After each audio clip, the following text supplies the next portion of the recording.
So today's passage feels like another shout out from God to Israel saying, I want you, I want to know you, I want to be your God, listen to me, have a relationship with me.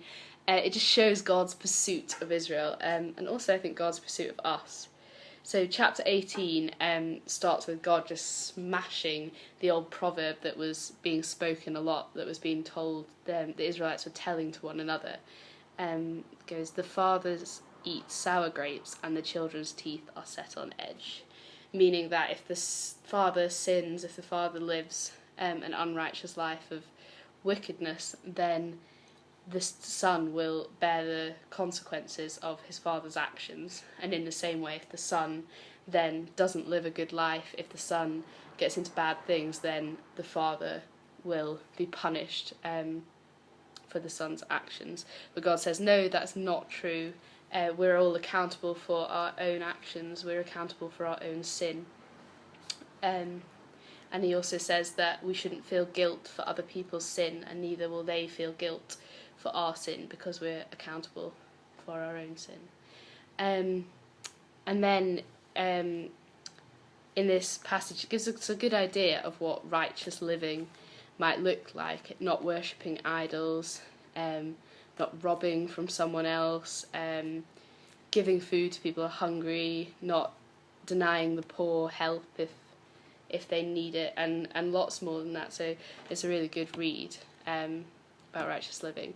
Further on, it then talks about how if we turn away from wickedness, a wicked life of not living righteously, not doing all these different things, then God will give us life. God will forgive us and give us life. And I think that's something just so important to know, that in God's pursuit of us, even if we've lived the most terrible life, even if we've done so many things, when we realise they're wrong and when we repent, when we completely turn away from those things, God gives us life, and life to the fullest. He wants to give us life. And in the same way, he says that even if you're living the most righteous life, even if you've done the most amazing things, if you turn away from that, if you go to wickedness, then all those great things you've done, they're not going to help you. It's about living now. It's about living in the present day. It's about how you live for God.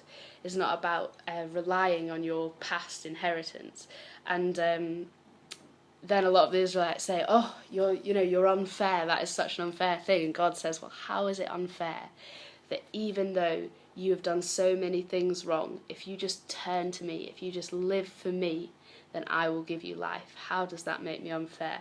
And so I think that's just something to remember, that God is so pursuing us all the time, and the things that we have done in the past do not in any way disqualify us from living for God, for doing God's will, and for serving him.